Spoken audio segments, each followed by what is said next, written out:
Hey guys, welcome back to the channel. Today we're here to talk about this brand new Machine Gun Kelly album, Mainstream Sellout.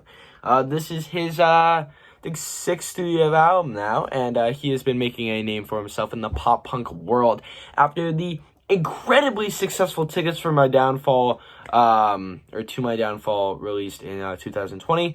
Now, that album went on to sell platinum, be his highest, biggest selling album, and had some very decent songs. I enjoyed My Ex's Best Friend and Kiss Kiss title track, the Play This When I'm Gone track, the other one with Trippie Redd or whatever. Yeah, so I had a good fun with Tickets to My Downfall. I called it one of my favorite albums of 2020 just because there wasn't really a ton of other music except Taylor Swift music. But now he's back with his pop-punk, messy music, and he's back again with Mainstream Sellout, which is a FU to everyone who said that Tickets to My Downfall was bad, or, yeah. So pretty much, this whole record's concept is Machine Gun Kelly saying, oh yeah, I'm this guy, deal with it. Like, it's kind of like those kind of albums. Now, he's coming off of the big album of his career. Now he needs to follow it up with something strong, and I'm gonna give you my opinion on this album. Always like, subscribe. You guys know the drill. You guys have been here before, so yeah, if you're new, like and subscribe. So Mainstream Sellout is kind of a mixed bag, if I'm being totally honest. I'm gonna give you two scores at the end, a critical score and a listener / fan of Machine Gun Kelly, if I'm being totally honest. And the music appeals more to my generation of emo teens or whatever, or emo girls, which I'll get into later.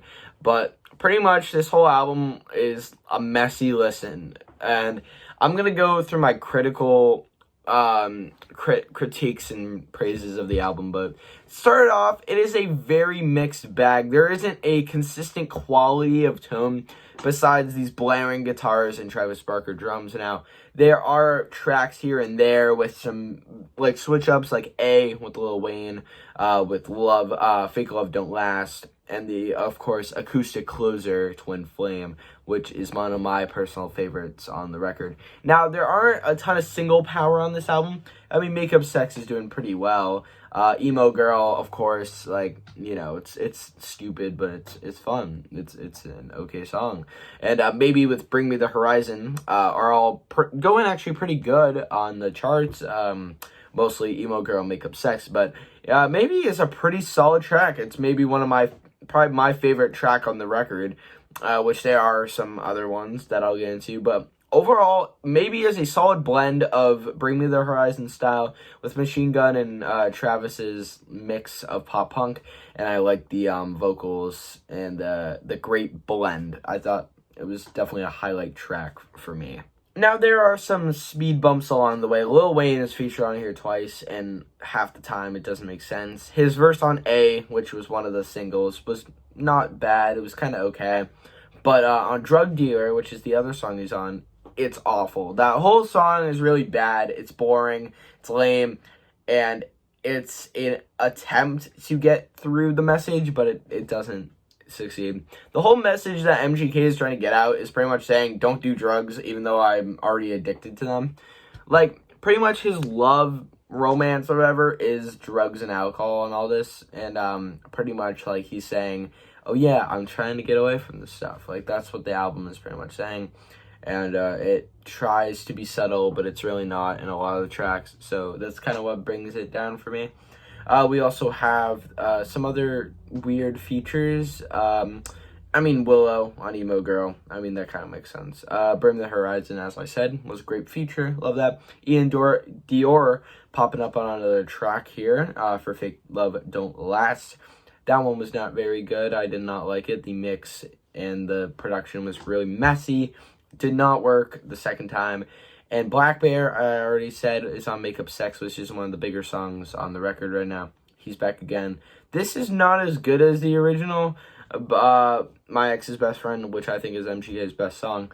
But it's still a pretty solid track, one of the better ones on this pretty mixed bunch. There are some other weird features like Gunna and Young Thug on Die in California with Landon Barker. Now that one was pretty interesting, and I did like that one a good bit, but the features are so weird. And I think that's about it for the features. There wasn't really a ton, but for the ones that worked, they worked, and the ones that didn't, they did not. And yeah, so I'm going to go track by track, go through all the songs, favorites, least favorites, whatever, critical thoughts. Okay, cool. So the opening of the record is not good. Born with Horns is the opener, and the blaring guitars, weird beat switch-ups, and ending are all kind of a mess. Now, the big crowd chants of the I Feel So in the final chorus, that was actually not that bad. I had a good bit of fun with that, but it's still a weird track to open up with. Title track on Tickets to My Downfall was a pretty solid opening, and it had this nice blend, and the sick drum fills kept coming, but this one is just kind of lame. It doesn't hit, and it's also followed up by God Save Me, which is a very, very basic track. It has a weird chorus, it has some cringeworthy bars, like on the PAPERCUTS album edit, which I'll get to in a bit, but this God Save Me track is just kind of like Kiss Kiss or Drunk Face all over again. Where he starts off crazy, brings it down a tad bit, still keeps that energy going. This album is just Tickets to My Downfall, but with more variety, and it's not as good, which is kind of sad. But what happens is, this album's variety is so mixed and all over the place that it's just not hitting half the time. And after God Save Me, we have Maybe. I think that's the best track on the record, as I've said. And yeah, I think the first three songs are either really mixed for a lot of people or really solid. It really depends on the kind of listener you are, but for me, it was pretty rough, if I'm being totally honest. I already touched about what's it called, Drug Dealer, featuring Lil Wayne, which is the fourth track on the record. This one is really messy, has a weird kind of vibe, doesn't hit, the drums and stuff aren't mixed well, and the Wayne feature, again, is pretty shit, but overall, like, it's definitely one of the worst tracks on here. Then we get Wall of Fame Interlude, which is Pete Davidson, Machine Gun Kelly, and Machine Gun Kelly's daughter, I'm pretty sure. They're looking at something, and that's it. It's literally just like Kevin and Barracuda from the first one, and they both kind of suck. Then we get into the title track, Mainstream Sellout, which is one of the worst tracks on the album. It's weird. It doesn't make sense. Well, it does make sense in the context of whatever. It's just such a lame filler song that he needed to make. If he didn't make it, a lot of people would just kind of be like, yeah, okay, cool. Now, there was a weird section in here where I was just really mixed about what was happening with the whole record. Is it going to stay with this tone, or is it going to keep going into this weird, like, pop-punk flow? And no, the record just gets worse and worse. Right after Mainstream, we have Make Up Sex, which I think is a pretty fine track. It's pretty good, not as good as Black Bear and Machine Gun Kelly's other Go At It with My Ex's Best Friend. I already said that. Emo Girl, I've already said, is a bad but also amazing track. And then it's followed up by 5150, which is just kind of like short, sweet, crazy banger with some good chorus and stuff. I like this one a pretty good bit. It's actually grown on me like A did. But yeah, and then we have PAPERCUTS, which is the album edit version. It's an extra, I think, 25 seconds or something. I don't really know. But I have some stuff to say about this song. All right.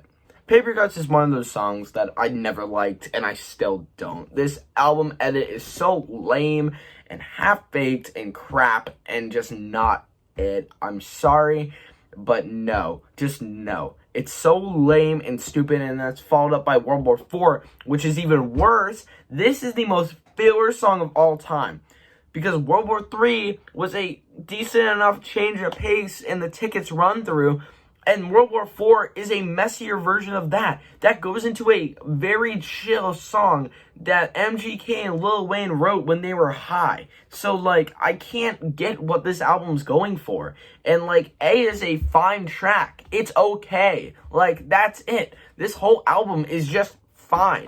There hasn't been a great pop-punk record since Fall Out Boy did it in 2005. Or My Chemical Romance did it in 2004 or whatever. I don't even remember. I wasn't even alive. But the thing is, Mainstream Sellout is a lame album with lame songs and some certain highlights in areas. If someone calls this album of the year material, they're on crack. They're on something that Machine and Lil Wayne were on while writing A. It is that stupid. And if you're a Machine Gun Kelly fan and you're watching this, I'm very sorry. I just hate a lot of this album. And A is also followed by Fake Love Don't Last, which I've already talked about, and I hate this track also. It's messy, it's awful, it's trash, it's garbage, whatever. And Die in California has the weirdest feature list, but it works, and that's why I like it so much. It has a great little kind of melody. It's got a surprisingly great chorus from Landon Barker. Gunna's not awful. Young Thug sucks, but it doesn't matter because the track overall is fine. But then we get Sid and Nancy, which is such an atrocious song that I can't wrap my head around why. Just why? Like, come on. Is Megan Fox really an emo girl? Like, you've been saying that for this whole album, that she is, and she's not. And then we get the Twin Flame Closer, which is just a worse version of Play This When I'm Gone. I do really like this track a lot because of the sentimental value it packs in, but just as a whole, this whole album is such a mess, and I can't get my head around why this album should be considered to get a platinum record like Tickets to My Downfall did. This is just my critical stuff. Listening to this album, I was just kind of blah about it. I did enjoy it. The highlights are there. The low spots drag the album underground where Young Blood lives. So I can't really, like, wrap my head around this album, really. As a, just, you know, I'm thinking a 3 out of 10, maybe. But if I were, like, a casual listener, I would probably give it a 7 out of 10, just because it's a fun record to listen to at times, but if you skip over the low parts. Yeah, Machine Gun Kelly, 3 out of 10. Mainstream Sellout. Yeah, didn't like it. Nope. It's not quite a 1 out of 10 like Fantano gave it, but it's still pretty garbage.